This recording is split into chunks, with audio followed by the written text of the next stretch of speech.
Good morning, guys. Today is Sunday, March 1. I decided to vlog kasi bored. No, it's not that. It's been a while and I realized I wanna, document my life here in the US. Sabi ko, I'm going to be more consistent here sa YouTube. But I have not because of so many random things. And today, wala naman akong gagawin. Actually, I have a lot of things to do and I want to document it. I go get my nails done, pedicure muna, and then go to church and then Sunday reset dito sa whole apartment. Ang kalat na. It needs some reset. So I get to have the best week. Make the best decisions. Kasi kapag yung apartment mo or like your space is magulo, you will end up not making the right decisions. If you are, organized, well, I'm not saying that I'm well organized, but at least less cluttered, I tend to make the right decisions. When my apartment is cluttered, na-realize ko parang gulo-gulo ng utak ko. I tend to just doom scroll. My mind is clear. I make the right decisions. I get the best results at the end of the week, whatever my goal is. Yeah. And after that, siguro after ng Sunday reset, I'm going to do weekly goals for March, monthly goals for the year, which I have done noong December. But my life has been falling apart. I don't want to share it yet because legally I'm not allowed to yet. Why? Self-preservation and protection na rin. Yeah, magugas muna tayo. I'm gonna make breakfast pala as well. And what's for breakfast? I am planning to make ano yun? Parati ako nag-crave nung hard-boiled eggs with mayonnaise. Oh, by the way, do we have bread? I don't know if we have bread though. Oh, last one. Japanese hard-boiled egg with mayo. Then if I still have time, I'm gonna go for a workout. Yeah, let's start the day now. It's currently 9:52. Just show you the current situation of my life. Ayan. So, ang kalat, diba? Dog stuff. Look how beautiful it is today. Diba? It's very beautiful. Today is such an amazing day to be alive. Thinking of buying more plants here, but we'll see. Not sure yet because I'm also planning to move to another apartment. If not, it would be nice if I get more plants, right? Nakaka-anxiety, no, yung mga nangyayari ngayon. You don't know what to believe anymore kung sino ba ang may sala talaga. But at the end of the day, peace and love lang. Mapapala mo, di ba? You focus on type of content. So, might as well pray for those people na ang meron lang sa puso nila is anger, hatred, nakakalungkot. But, at the same time, I am at peace because I know that Jesus is coming soon. Alexa, close the patio door. Sorry, I didn't find a group. Alexa, play Heal the World. And tomorrow, really try, and I don't need to cry. Hey, let's get the day started. I also started my GHKC. I think this is my last. So mag-inject tayo right now. I hope it's enough though. Kasi parang konti na lang talaga siya. GHKCU is cellular repair peptide. Let's draw a syringe. Aray ko, ang sakit na likod ko. Alam mo yung masakit, yung pag-twist ng body ko, hindi yung pag-inject. Oh my goodness. I need to freaking push this mother. Can't even see it. I need a mirror. For some of you who may not know, we're Jehovah's Witnesses, si Lola. Bata pa kami, nagba-Bible study na kami. Pero we didn't kasi ang daming bawal. Like, bawal birthdays, years. Like, hindi ko pa siya kayang i-give up nung time na yon. Gusto mo lang happy party. They requested for some justification as to why birthdays are not allowed.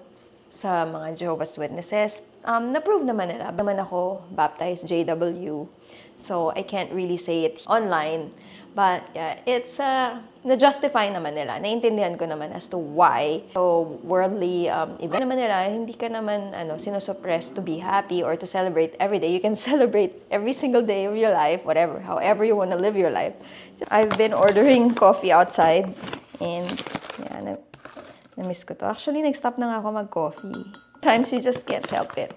Once a day is good. I like my drinks bitter. Ayoko ng super sweet. Well, it depends on the day. I love sweets. I love chocolates. Weird, no? Pero yun sa drinks ko, gusto ko bitter. But sometimes I buy like sweetener, like oat creamer from Trader Joe's. It's cheers. This is not sponsored. This is what I use. Chosen Foods Classic Mayo, 100% avocado oil.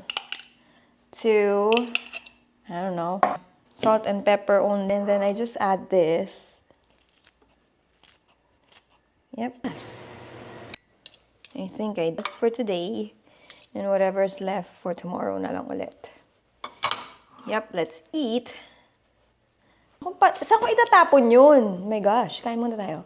I'm trying to introduce it now. No. If you've been to Japan, they have the best sandwiches. Buhay na buhay ka sa mga convenience store nila. I'll just eat my breakfast, take a shower. I'll be back later. Okay? Guys, I'm not driving. It's the car. I was planning to go eat sa Chicken Crab. And then I realized I bought shrimps yesterday. Kainin na lang natin yung leftover pizza for merienda. Defrost the shrimp.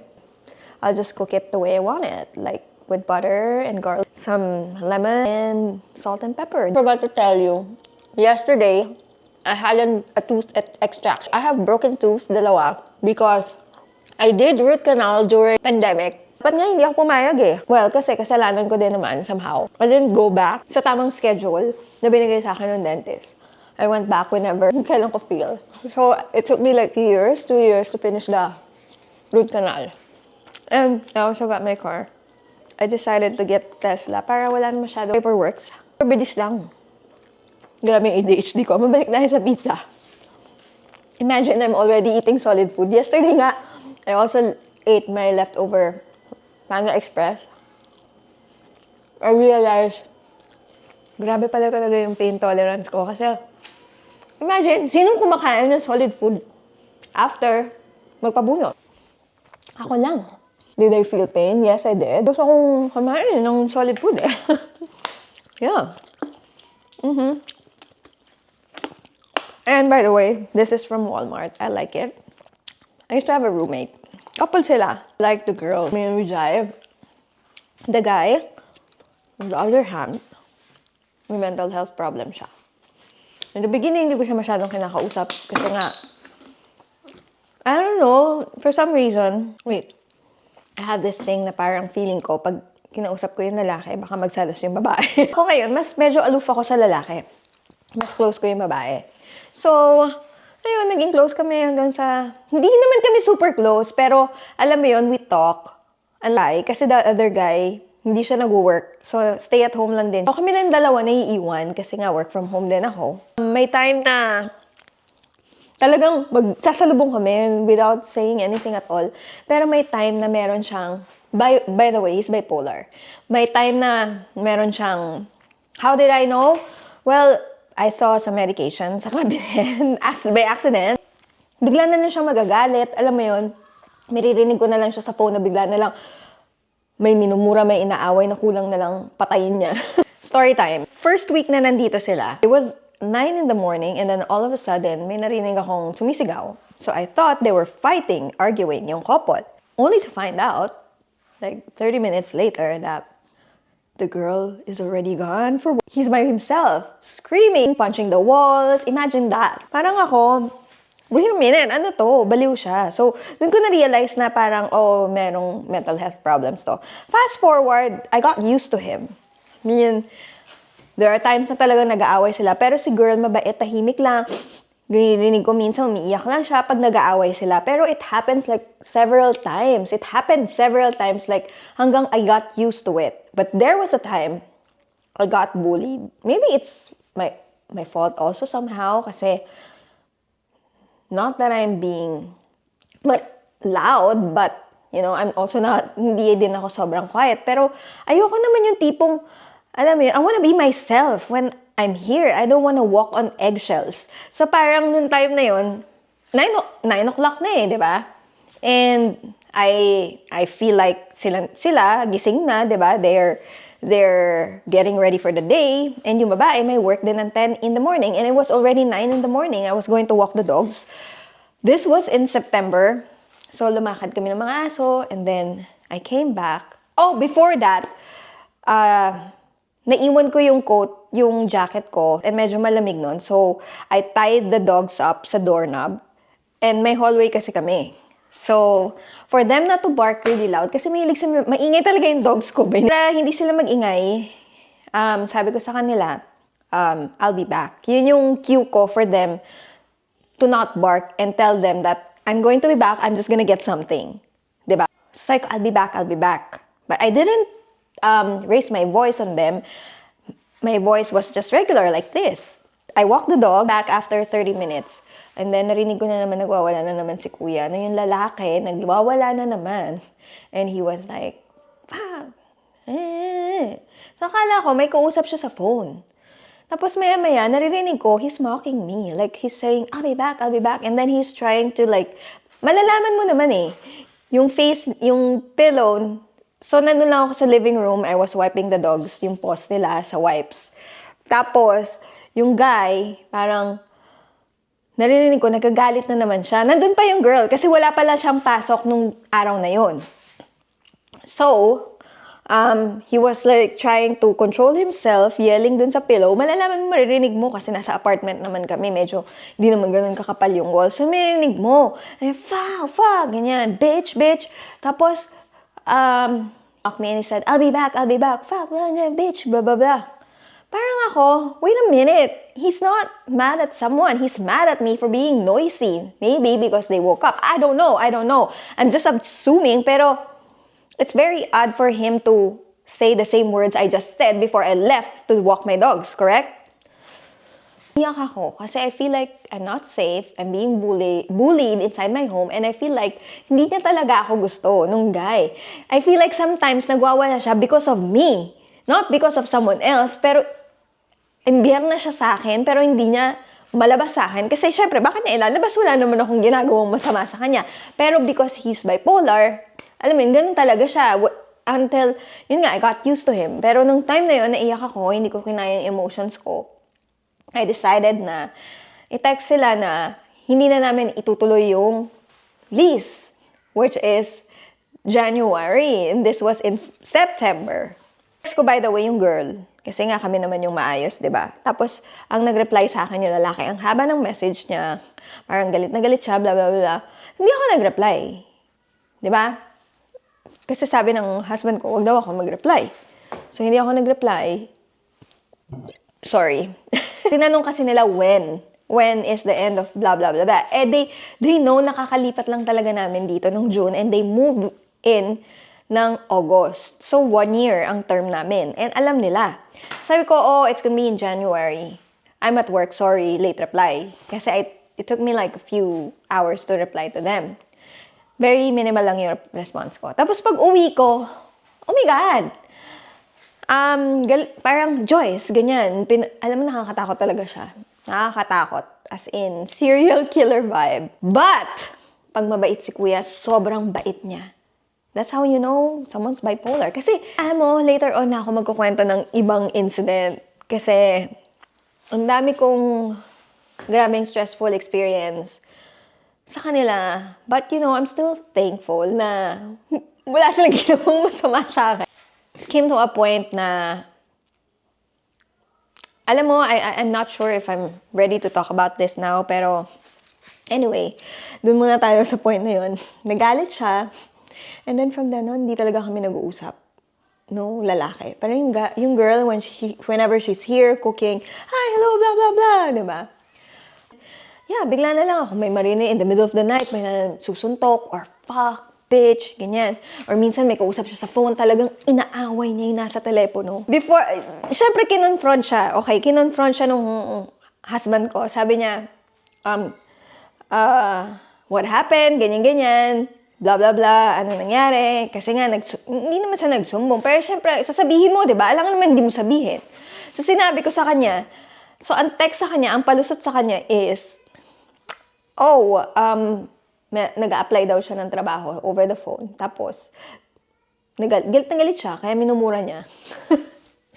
I'm like, no. Sabi ko, do you believe him? Siyempre, hindi. Hindi niya naniwala. Kasi nga, he's bipolar. Okay, magkukwento pa ba ako ng, ng more? Kasi may mas worse pa dito. Maybe sa next episode na lang. Pero, ito, scary roommates. Pero hindi they're not really, kasi after naman, when they moved out, ang bait nila sa akin. Ang bait-bait nila sa akin.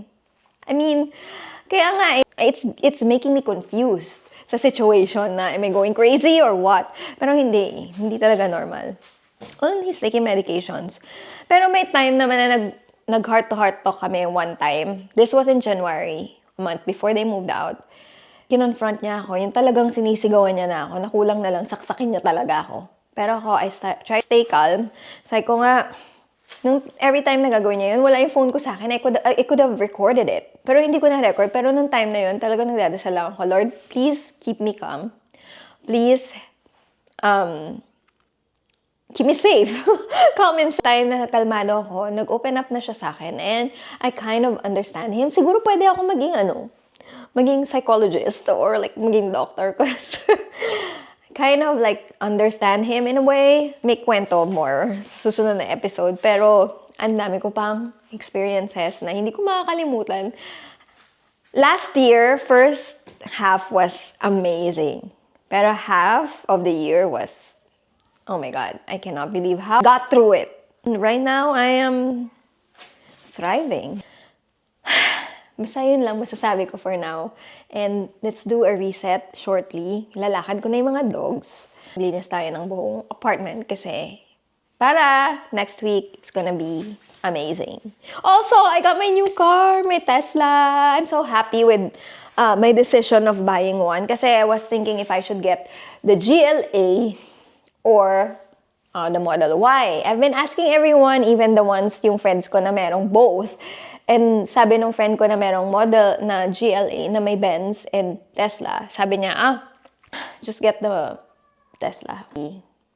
Very comfortable. Yung comfort niya kakaiba. Easy buy lang. Para lang akong bumili ng product sa Amazon. Very excited to do some travel vlogs with my pet. Yep, so see you later. I'll charge this first. Here you go. Ito ang current situation ng apartment. Yep. Makalat. Pero kayang linisin. Yeah. Also, ano bang ginagawa dito sa Prosperity Bowl? Niluto ko na yung ibang... Siyempre, maghugas tayo ulit. What is this?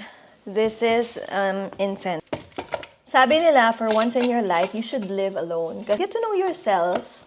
You appreciate yourself more. And, siyempre, if you're able to do like a, quiet time by yourself, it's also part of self-love.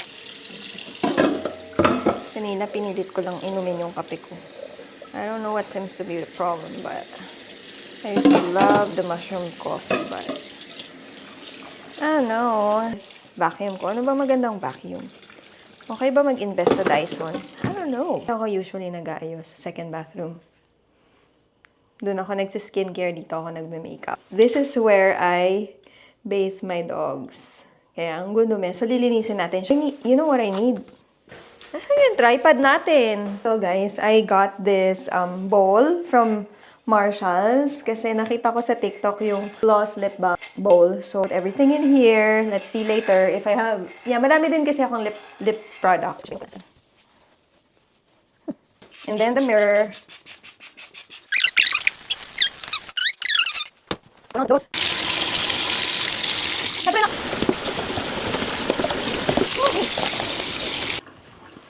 The water still run kasi barado siya. Alright, that's it.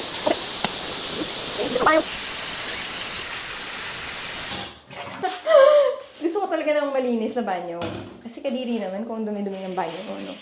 I need to buy vacuum and mop for bathroom. Pine-Sol mixed with water.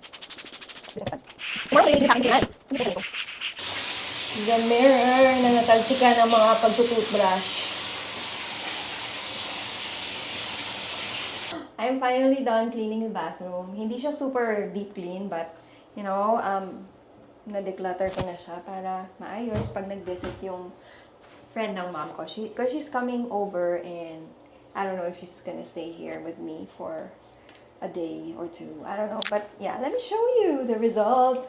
So, isang beses lang. Ito lang muna ang lilinisin ko. Charan! Kasi naman, nakakapagod yung bathroom ko on dumi. Yep. Also, guys, should I put like a cover for this? This is a guest bathroom anyway. And then earlier. So, let's make dinner, edit this video, upload, and then tomorrow ko na lang lilinisin yung sarili kong, yung master's bedroom bathroom. So, I'm going for a drive to go to Target kasi gusto ko ng cashew milk sa coffee ko tomorrow. I don't know. Should we get cashew coffee? Yeah, maybe. Cashew coffee, cashew milk, rice, and cereal. Those are the only 3 things I need. And hindi ko pa kasi na-drive tong car na to ng gabi. So, let's go. Wala rin akong phone car mount. So, what's a really... Ano kaya magandang phone car mount dito? I don't know. Meron pala, pero nasa taas. Ano ba talaga, te? I am finally done eating dinner. I wasn't able to go to Target, actually, kasi... Bakit nga ba? Tinamad na ako eh, kasi I need to finish the bathroom. But, I'm gonna close this vlog here. And thank you so much. I don't even know mga pinagsasabi ko, but I'm excited to edit this. And comment down below kung anong gusto niyo makita. Anong klaseng mga vlogs ang gusto niyo makita. Don't forget to follow, like, share, and subscribe. Bye! I love you!